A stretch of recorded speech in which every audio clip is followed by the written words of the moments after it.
This is the In Focus podcast from The Hindu.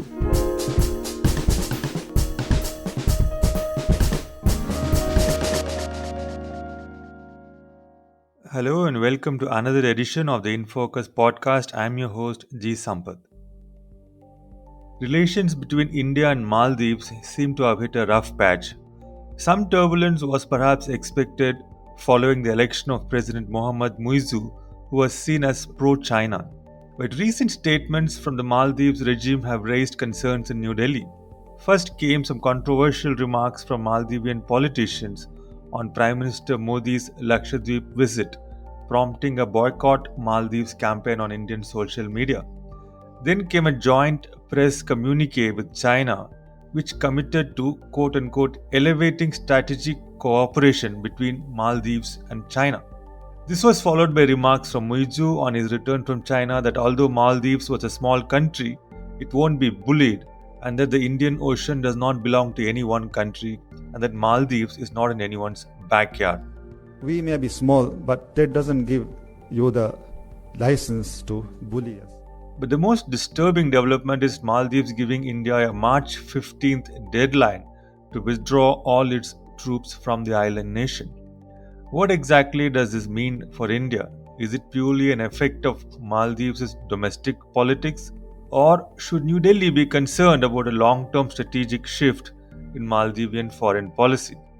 We discuss all these questions in detail in this episode of In Focus, and we have with us Meera Srinivasan, who covers Maldives for The Hindu. Meera, welcome to In Focus and thank you so much for joining us. Thank you, Sampath. Happy to be here. So, Meera, I was wondering to start with, can you talk a little bit about President Muizzu's China visit, the big takeaways for it, for Maldives, for China, and this whole elevating strategic cooperation bit in particular? Sure. To start with, President Muizzu has signaled a sort of departure because most Maldivian leaders would usually travel to India first. Of course, he went to Turkey before that and later was in the UAE for the COP28 summit and so on. And from the Maldivian government point of view, this is a really successful visit. He was given a red carpet welcome and high-level meetings and an audience with very important business community members and so on, in addition to a one-on-one with President Xi himself. So during this visit, China and the Maldives signed 20 memorandums of understanding, spanning areas of infrastructure development, tourism, media. Of course, as you said, they pledged greater strategic ties and so on. And President Muizzu has also asked Chinese tourists to reclaim their top spot in the arrival charts. But very importantly, China has agreed to restructure debt that Maldives owes China, according to President. When he returned to the Maldives, that's one of the statements he made. This is important because China holds the biggest chunk of the Maldives' external debt, amounting to about 25.2% as of June 2023. This is according to the Maldivian Finance Ministry data. So for Maldives, this is all very important. From China's point of view, President Muizzu has pledged further support to the BRI, which would be very significant for China. And we also saw in the joint statement that China has said that it firmly opposes any external interference in the Maldives' internal affairs. And this read along with President Muizzu's statement on his return, which you also mentioned, that we won't be bullied by anyone, is again significant because he didn't mention India, but everyone knows who he was referring to. And then Maldives has also said it will be part of China's global security initiative. Now, after Sri Lanka also affirmed commitment in October, this is again an important gain for China's initiative. And the two governments have agreed to draw up a sort of action plan for building a comprehensive strategic cooperative partnership from 2024 to 2028. So these, I think, are the main takeaways for the two countries from the recent trip of President Muizzu. Right. Thank you for that, Mira. I mean, it's quite a comprehensive sort of a summary of this entire visit and what sort of follows from that. And I was quite interested with this China's statement that it opposes external interference of any kind, and also Maldives' interest to join China's global security initiative. Both, I think, very interesting to think about. But coming to the next development in this context, I was wondering, what do you make of those controversial, many would say derogatory remarks about PM Modi by senior Maldives politicians? I think some of them are actually ministers. I mean, they surely would have known that you can't make such comments in public about another country's, another head of state, or another prime minister, your neighbor, that too. I mean, what do you think prompted these kinds of comments in the first place? So it's hard to say that, what specifically prompted those remarks in the wake of social media posts by the PMO and within India about the Prime Minister's visit to Lakshadweep. However, what we know is that President Musu's co-political camp, many of whom, people who are part of it are now in his government, have been vocal in the India Out campaign in the Maldives that has been building over the last few years. Except, as you say, it's intriguing how people holding public office thought it appropriate to post comments like that. We would, understand if it came from party membership or from people who are part of a political campaign, but these are people in government. So that was what made it even more significant and consequential. And we also know that some social media campaigns promoting Lakshadweep around PM Modi's visit sought to denigrate the Maldives, which I think was uncalled for. I mean, there was a way to promote one destination without putting down another, especially when the Maldives has been a really favorite destination for a lot of people in India, and Indian tourists have been topping arrival charts in the Maldives the last 2 years. And after this campaign on social media by groups in India, and then with the ministers, the deputy ministers, the three of them who made these comments, of course, they were suspended soon after, and the Maldivian government distanced itself from their comments. But we did see a heightened attack on each other on social media, fueled by very aggressive and ultra-nationalist rhetoric. In a sense, it's unfortunate to see this kind of deterioration in ties, that too driven by this rhetoric, because we know that, narratives of this sort of ultra-nationalism can be very, very exclusive and sometimes, hate-filled. So it does put relations on a very precarious spot at this moment. Right, and these comments sort of triggered or maybe were followed by a boycott Maldives call on Indian social media. So was it just a social media stunt, or do you think it could actually, this boycott campaign could actually make a difference, have an impact on tourism and the Maldives economy? I mean, seeing how sometimes these orchestrated social media campaigns can work, it is very likely that some people cancel bookings. We've seen media reports to that effect. And this would impact the Maldives because, as we know, tourism is very central to its economy. It's a very crucial foreign exchange earning sector. And Indian tourists in particular have been very important to the Maldives during the last 2 years. As I told you, they are the largest number of tourist arrivals over this time. And this was also significant because China used to be the topmost source market, but during the pandemic, Chinese tourists were not getting out. And in that context, India became the most important tourist market for the Maldives. So if this campaign actually, gains more ground and people take decisions like canceling their bookings and, deciding to go elsewhere, it would definitely have an impact on the Maldives, which is also why it's interesting to see that President Muzo makes a very, very important pitch during his visit to China, asking Chinese tourists to reclaim their spot as the highest number of tourist arrivals to the Maldives. All this seen together gives us a sense of how important tourism is and these big markets are to the Maldives. Right. I mean, tourism definitely is, I think, the most critical element of the Maldives economy. Now, coming to the most important question here in this for this particular podcast. So, what this March 15th deadline? I mean, where did this come from, and what do you make of this? I think this deadline or ultimatum, in effect, from President Muzu, I think seeks to demonstrate that he is very serious about this demand, which, as we know, was his chief poll pledge during his campaign before the September presidential elections. And it was also one of his first official statements as he was sworn in. So he's showing consistency in this demand. Okay, I campaigned around that demand, then I called for it in my first official speech.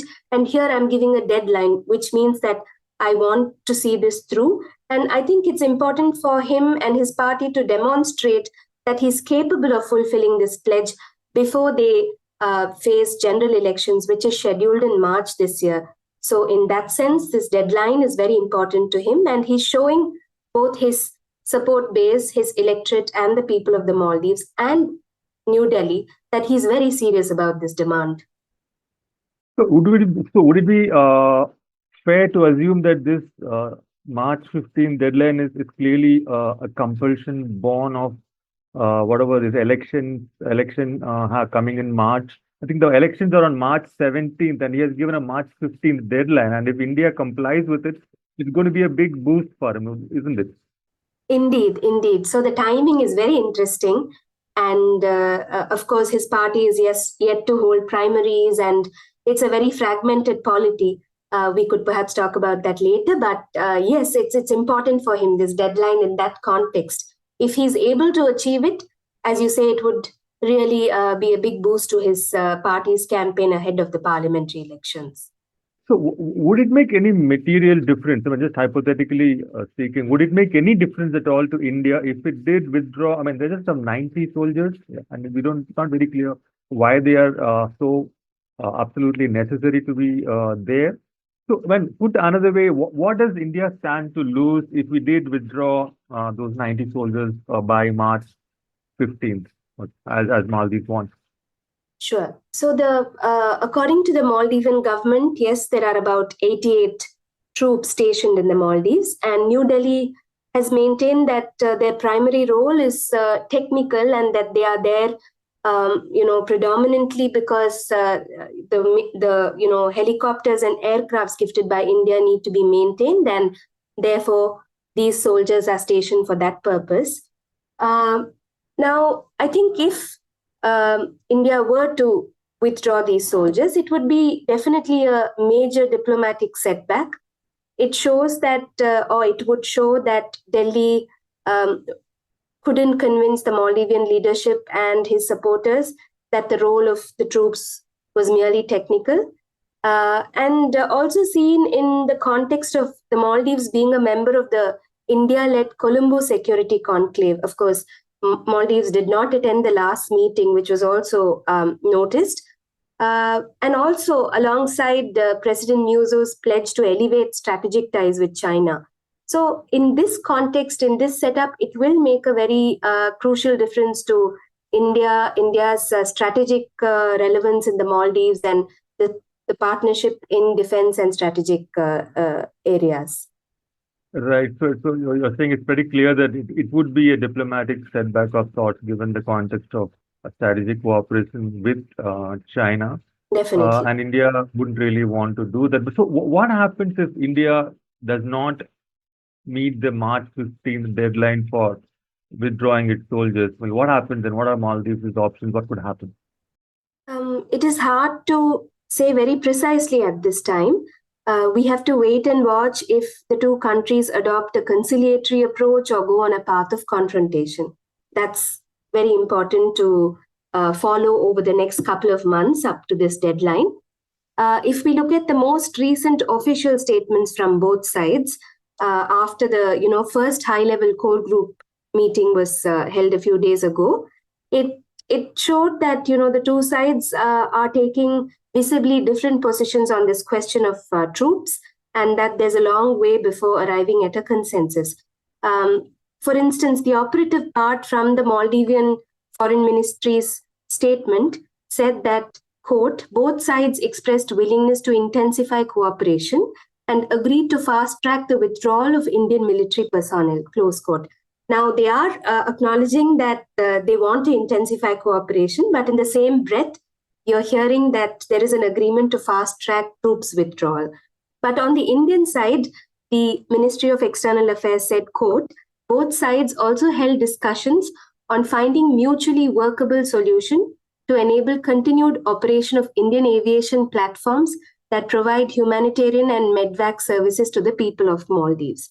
Now, how do we read these two together? Because one side is saying there is agreement to withdraw Indian troops swiftly, and the other makes no mention of it. So it's going to be interesting to see how they work around this question and navigate this, particular challenging element for both sides before March 15th. I think that's what we have to follow closely. Right. I just heard your readout of the Indian statement. I was just wondering, while it doesn't make any reference to troop withdrawal, it does say that a mutually workable solution to keep Indian aviation stuff going on there. So maybe some way of keeping it going without Indian troops being there is there on the table without being made explicit, I suppose. Perhaps. I mean, from diplomies, this is what we can glean at the moment. We have to see what actions follow this statement to understand what they really meant. And, even background channels have been very hard to access this time because most people are very tight-lipped given the sensitivity of the matter. So, look forward to following what happens now onwards up to March 15th. Right. So, Meera, earlier you mentioned about the highly fragmented polity in Maldives, and we have this parliamentary election scheduled for March 17th. And I think as of today, I think the Muizu's party is, I think, has got a very minor representation in parliament. I think the opposition is in majority. And I think for President Muizu winning this parliamentary election is going to be very important. So can you talk a little bit about the domestic political situation as a background to this crisis? What exactly is the landscape there? Sure. From the run-up to the presidential elections in September, we saw several sort of fallouts and sort of reconfiguration of the Maldivian political scape. For instance, former President Nasheed split with President Ibrahim Mohammed Soli, and then started his own party called the Democrats. And then President Yamin was with President Muizu at that time backing him. But after his election, President Yamin has also decided to split from that political camp and has started his own political vehicle. So what we are seeing is, as you rightly said, a very fragmented polity. And what this means for the general election will be significant because, as you said, the Maldivian Democratic Party of President Soli still holds a major chunk of the parliament with its allies. And whether there will be any big reconfiguration is hard to say at this time because we would, expect the MDP or what's left of the MDP, which is a bigger chunk than any other breakaway faction, to rally around President Soli. And they have also been putting out statements challenging the current president's position on India. So India will also closely watch this space, and this general election will also be crucial for President Muizu to consolidate power in parliament. What he's able to do to win allies within the legislature is to be seen. At this time, he's got, as you say, a small but very dedicated support base. But we don't know the political costs of President Yamin's split from this camp as yet. So we have to watch how that takes shape. So would it sort of tie President Muizu's hands in a way, so to speak, if he doesn't have a parliamentary majority? Or it doesn't matter? It could. In fact, we are seeing on social media and some statements from members of the MDP that they will not hesitate to have an impeachment motion targeting him. So there are possibilities of President Muizu facing, greater challenge in terms of his political standing. But it's a bit early to comment on that. We have to see how the campaign shapes up, whether there are going to be some unexpected alliances. So we have to wait and watch. Right. One last question, Mira, before we wrap up. We have sort of taken a close look at this recent deterioration in relations between India and Maldives. When India is a much bigger geopolitical presence in the region compared to Maldives here. So some would argue that the onus is on India to sort of take charge of this entire crisis situation and do whatever is needed or what it can to put the relations back on a good footing. So if we take that line, what do you think? What are India's options? What can India do to mend relations and get it back to where it was? India is and will continue to be a very important partner for the Maldives because of the proximity and the history, and of course the geography, because as I said, the proximity is very central to all this. So in 2018, when President Soli was in power, New Delhi pledged a financial assistance package of US 1.4 billion to the Maldives. And many of these projects, of course, they've been delayed. There's been some delay during the COVID years. They're ongoing community projects. So focusing on and completing these projects will be very important to strengthen India's credibility among Maldivian people who, despite these campaigns, they have very, very close relations to India. They have familial ties. They frequent India for education, health purposes, training. So, these community people-centric projects are going to be important, the pace at which India is able to complete them. And then I suppose India alone can't fix what's happening right now. It's going to take two to tango. So both New Delhi and Malé must recognize the importance of this partnership and strive for something more constructive and based on mutual respect. But how the two countries will navigate the next 2 months is going to be important in determining the strength of ties going forward. So President Muzu has said that, Maldives is a small country but will not be bullied. I mean, people attribute different motives to the statement, given its timing, given, the tone of the statement. But just taking it at face value, I think it's important for New Delhi also to demonstrate that it's a thoughtful partner, despite the asymmetry that's very evident. I mean, it's evident with all our neighbors, isn't it? With Sri Lanka, with so many other smaller countries, the asymmetry is hard to miss. But I think New Delhi will stand to gain if it's able to successfully establish that the Maldives is an equal partner and that its democratically elected leader is an important, leader to deal with as an equal partner. So that kind of messaging and that kind of, sort of demonstrating that position, I think, will be in India's favor as they go forward, strengthening ties with not just the Maldives, but with all our neighbors.